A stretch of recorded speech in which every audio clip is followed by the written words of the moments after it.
ओम शांति। 2/7/2025 की प्रातः मुरली क्लास। मुरली का सार है, मीठे बच्चे, तुम डबल अहिंसक रूहानी सेना हो। तुम्हें श्रीमत पर अपनी देवी राजधानी स्थापन करनी है। प्रश्न है, तुम रूहानी सेवाधारी बच्चे सभी को किस बात की चेतावनी देते हो? उत्तर है, तुम सभी को चेतावनी देते हो कि यह वही महाभारत लड़ाई का समय है। अब यह पुरानी दुनिया विनाश होनी है। बाप नई दुनिया की स्थापना करा रहे हैं। विनाश के बाद फिर जय जयकार होगी। तुम्हें आपस में मिलकर राय करनी चाहिए कि विनाश के पहले सबको बाबा का परिचय कैसे मिले। गीत है, तूने रात गवाई सो के, दिन गवाया खाके, हीरे जैसा अमूल्य जीवन कौड़ी तुल्य न गवाए। ओम शांति। बाबा समझा रहे हैं, ऊंचते ऊंच भगवान है, फिर उनको ऊंचते ऊंच कमांडर इन चीफ आदि भी कहो, क्योंकि तुम सेना हो ना। तुम्हारा सुप्रीम कमांडर कौन है यह भी जानते हो? दो सेनाएं हैं। वह है जिस्मानी सेना है, तुम हो रूहानी सेना। वह हद के है, तुम बेहद के हो। तुम्हारे में कमांडर्स भी है, जनरल भी है, लेफ्टिनेंट भी है। बच्चे जानते हैं, हम श्रीमत पर राजधानी स्थापन कर रहे हैं। लड़ाई आदि की तो कोई बात ही नहीं। हम सारे विश्व पर फिर से अपना देवी राज्य स्थापन कर रहे हैं। श्रीमत पर कल्प कल्प हमारा पाठ बजता है। यह सब है बेहद की बातें। उन लड़ाइयों में ये बातें नहीं होती।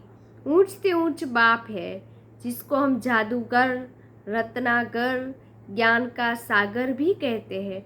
बाबा की महिमा अपरंपार है। तुम्हें बुद्धि से सिर्फ बाबा को याद करना है। माया याद भुला देती है।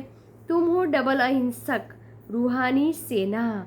तुमको यही ख्याल है कि हम अपना राज्य कैसे स्थापन करें। ड्रामा जरूर राज्य स्थापन कराएगा। पुरुषार्थ तो करना होता है ना। जो अच्छे अच्छे बच्चे हैं वो आपस में राय करनी चाहिए। माया से युद्ध तो अंत तक तुम्हारी चलती रहेगी। यह भी जानते हो, महाभारत लड़ाई होनी है जरूर, नहीं तो पुरानी दुनिया का विनाश कैसे हो। बाबा हमको श्रीमत दे रहे हैं। हम बच्चों को फिर से अपना राज्य भाग्य स्थापन करना है। इस पुरानी दुनिया का विनाश हो, फिर भारत में जय जयकार हो जानी है, जिसके लिए ही तुम निमित्त बने हुए हो। तो आपस में मिलना चाहिए। कैसे कैसे हम सेवा करें, सभी को बाप का पैगाम सुनाए कि अब इस पुरानी दुनिया का विनाश होना ही है। बाप नई दुनिया की स्थापना कर रहे हैं। लौकिक बाप भी नया मकान बनाते हैं तो बच्चे खुश होते हैं ना। यह वह हद की बात और यह है सारे विश्व की बात। नई दुनिया को सतयुग, पुरानी दुनिया को कलयुग कहा जाता है। अब पुरानी दुनिया है तो यह मालूम होना चाहिए शिव बाबा कब और कैसे आकर नई दुनिया स्थापन करते हैं। तुम्हारे में नंबरवार पुरुषार्थ अनुसार जानते हैं। बड़े ते बड़ा है शिव बाबा। बाकी फिर नंबरवार महारथी, घोड़े सवार, प्यादे है, कमांडर, कैप्टन। यह तो सिर्फ मिसाल दे समझाया जाता है। तो बच्चों को आपस में मिलकर राय निकालनी चाहिए कि सबको बाप का परिचय कैसे देवे। यह है रूहानी सेवा। हम अपने भाई बहनों को चेतावनी कैसे दे कि बाबा नई दुनिया स्थापन करने के लिए आए हैं। पुरानी दुनिया का विनाश भी सामने खड़ा है। यह वही महाभारत लड़ाई है। मनुष्य तो समझते ही नहीं कि महाभारत के लड़ाई के बाद फिर क्या हुआ। अभी बाबा कहते हैं, तुम अभी फील करते हो कि अभी हम संगम युग पर पुरुषोत्तम बन रहे हैं। अब शिव बाबा आए हैं पुरुषोत्तम मनाने। इसमें लड़ाई आदि की कोई बात ही नहीं है। बाबा समझाते हैं, बच्चे दुनिया में फिर एक भी पतित, बाबा कहते पतित दुनिया में एक भी पावन नहीं हो सकता। और पावन दुनिया में एक भी पतित नहीं हो सकता। इतनी छोटी बात भी कोई समझते नहीं है। तुम बच्चों को सब चित्रों आदि का सार समझाया जाता है। भक्ति मार्ग में मनुष्य जप तप बाबा कहते दान पुण्य आदि सब करते हैं। जो भी करते हैं उससे अल्पकाल के लिए कागविष्ठा समान सुख मिलता है, सुख की प्राप्ति होती है। परंतु जब कोई यहाँ आकर समझे तब यह बातें बुद्धि में बैठे। यह है ही भक्ति का राज्य। ज्ञान रिंचक भी नहीं है। जैसे पति दुनिया में पावन एक भी नहीं, वैसे ज्ञान भी एक के सिवाय और कोई में नहीं है। वेद शास्त्र आदि सब भक्ति मार्ग है। सीढ़ी नीचे उतरनी है। अभी तुम ब्राह्मण बने हो। ब्राह्मणों में भी नंबरवार होते हैं।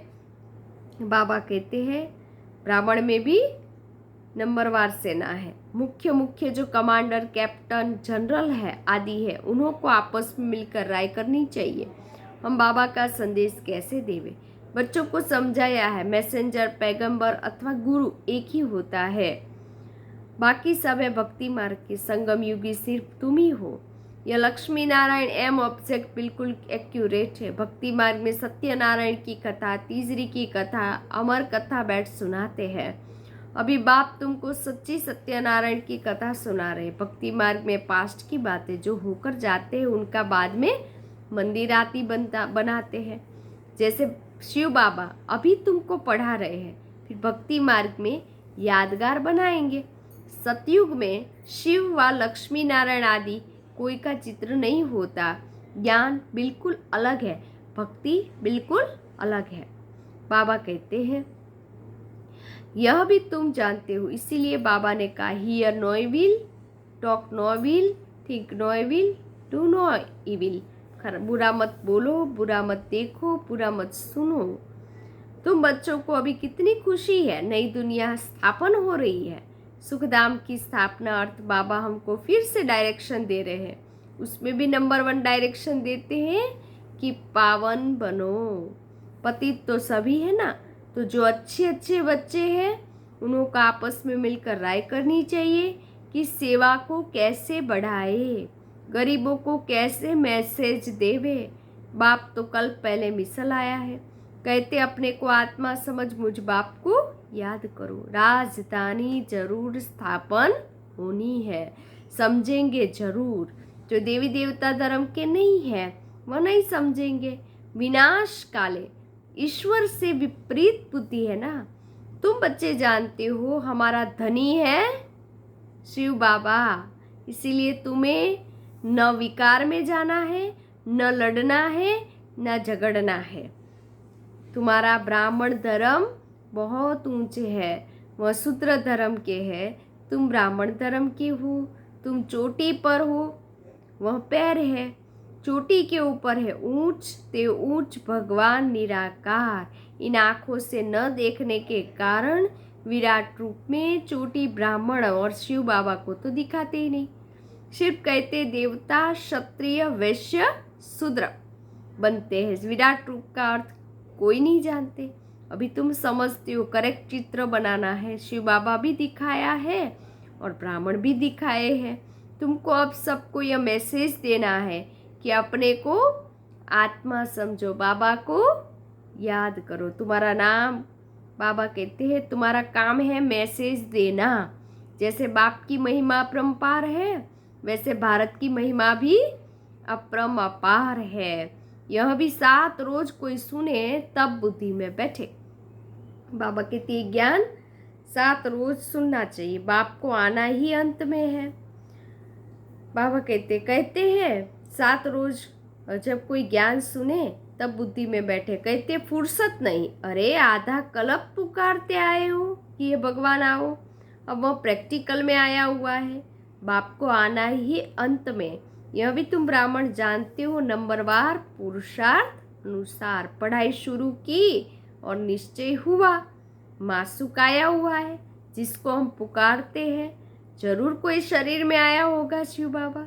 उनको अपना शरीर तो है नहीं, तो किसके शरीर में आया? ये ब्रह्मा बाबा के शरीर में आए और ज्ञान सुना रहे हैं। मैं इनमें प्रवेश कर तुम बच्चों को सृष्टि की रचयिता और रचना की नॉलेज देता हूँ। ये और कोई नहीं जानते, ये पढ़ाई है। बहुत सहज करके समझाते। बाबा कहते हैं हम तुमको कितना धनवान बनाता हूँ, कल्प कल्प तुम्हारे जैसा पवित्र और सुखी बाबा कहते और कोई नहीं है। तुम बच्चे इस समय सभी को ज्ञान देते हो ना।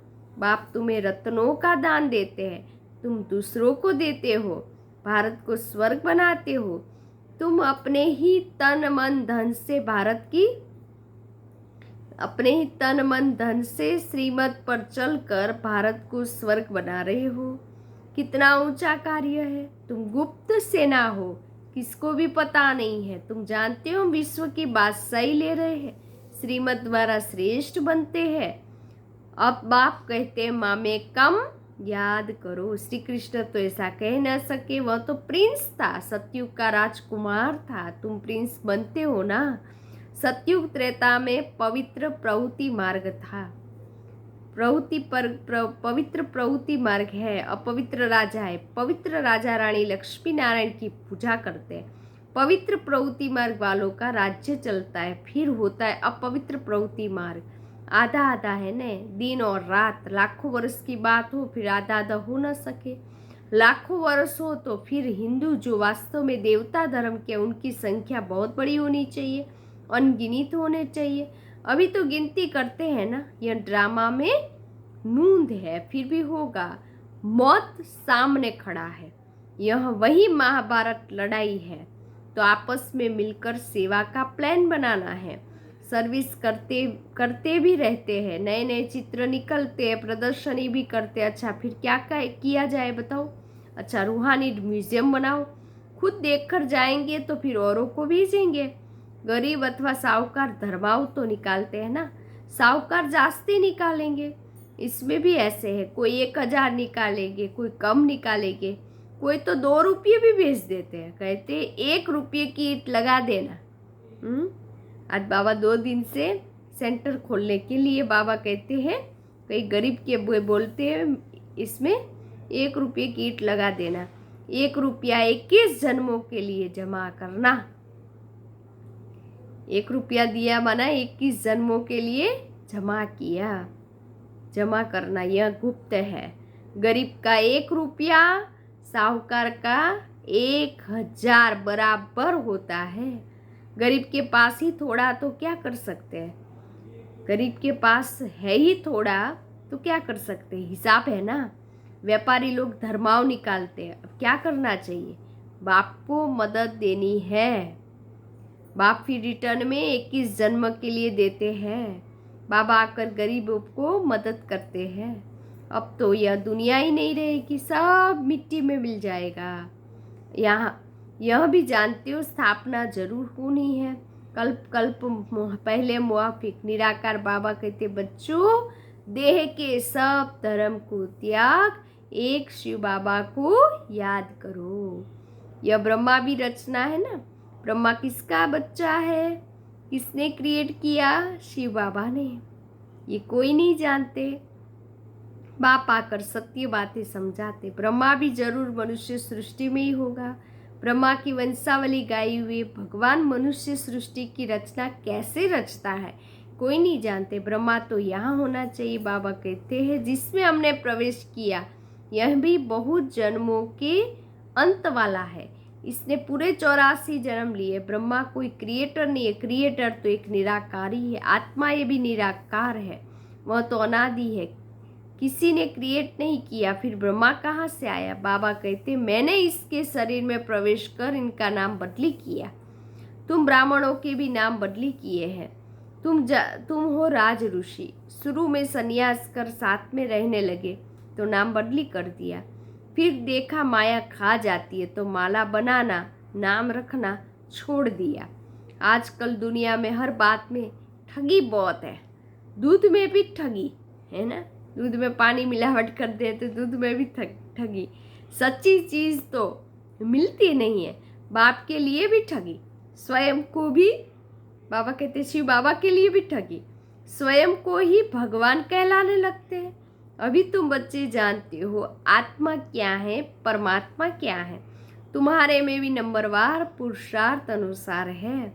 बाबा जानते हैं कौन कैसे पढ़ता है और फिर पढ़ाता है, क्या पद पाएगा बाबा जानते हैं। निश्चय हम बाप द्वारा वर्ल्ड का क्राउन प्रिंस बन रहे हैं, तो ऐसा पुरुषार्थ कर दिखाना है। हम क्राउन प्रिंस बने, फिर 84 का चक्कर लगाया, अब फिर बनते। यह है नर्क, इसमें कुछ भी नहीं रहा है। फिर बाप आकर भंडारा भरपूर कर काल कंटक दूर कर देते हैं। तुम सबसे पूछो, यहाँ भंडारा भरपूर करने आए हो ना? भरपूर का बाबा कहते अमरपुरी में काल खा नहीं सकता। बाप आते ही ये भंडारा भरपूर कर काल कंटक दूर करने। वह अमर लोक, यह है मृत्यु लोक। ऐसी मीठी मीठी बातें सुननी सुनानी है, फालतू बातें नहीं करनी है। अच्छा, मीठे मीठे सिक्के लदे बच्चों प्रति माता पिता बाप दादा का याद प्यार और गुड मॉर्निंग। रूहानी बाप की रूहानी बच्चों को नमस्ते। हम रूहानी बच्चों की रूहानी बाप दादा को याद प्यार गुड मॉर्निंग नमस्ते नमस्ते नमस्ते। सदा रहो हंसते। मैं कौन? आत्मा। मेरा कौन? शिव बाबा। कहाँ जाना? परम धाम। बाबा थैंक यू, बाबा शुक्रिया। मेरा बाबा, मीठा बाबा, प्यारा बाबा, लाडला बाबा, वाह बाबा वाह। धन्यवाद बाबा। धारणा के लिए मुख्य सार, पहली पॉइंट्स। बाबा विश्व का मालिक बनने की पढ़ाई पढ़ाने आए हैं, इसीलिए कभी ऐसा नहीं कहना कि हमें फुर्सत नहीं है। श्रीमत पर तन मन धन से भारत को स्वर्ग बनाने की सेवा करनी है। दूसरी पॉइंट्स, आपस में बहुत मीठी मीठी ज्ञान की बातें सुननी और सुनानी है। बाबा का यह डायरेक्शन सदा याद रहे, hear no evil talk no evil. वरदान है, हद की सर्व कामनाओं पर जीत प्राप्त करने वाले काम जीत जगत जीत भव। काम विकार का अंश सर्व हद की कामनाएं है। कामना एक है वस्तुओं की और दूसरी है व्यक्ति द्वारा हद के प्राप्तियों की, तीसरी है संबंध निभाने में और चौथी है सेवा भावना में हद की कामना का भाव। किसी भी व्यक्ति या वस्तु के प्रति विशेष आकर्षण होना इच्छा नहीं है, लेकिन यह अच्छा लगता है, यह भी काम विकार का अंश है। जब यह सूक्ष्म अंश भी समाप्त हो तब कहेंगे काम जीत जगत जीत। स्लोगन है, दिल की महसूसता से, दिल की महसूसता से दिलाराम बाप की आशीर्वाद लेने के अधिकारी बनो। अव्यक्त इशारे हैं, संकल्पों की शक्ति जमा कर श्रेष्ठ सेवा के निमित्त बनो। मन जो स्वयं एक सूक्ष्म शक्ति है वह कंट्रोल में हो, अर्थात ऑर्डर प्रमाण कार्य करे, तो पास विथ ऑनर अथवा राज्य अधिकारी बन जाएंगे। संकल्प शक्ति को जमा करने के लिए जो सोचो वही करो। स्टॉप कहो तो संकल्प स्टॉप हो जाए, सेवा का सोचो तो सेवा में लग जाए, परम धाम का सोचो तो परम धाम में पहुंच जाए। ऐसी मन की कंट्रोलिंग पावर को बढ़ाओ। अच्छा, ओम शांति।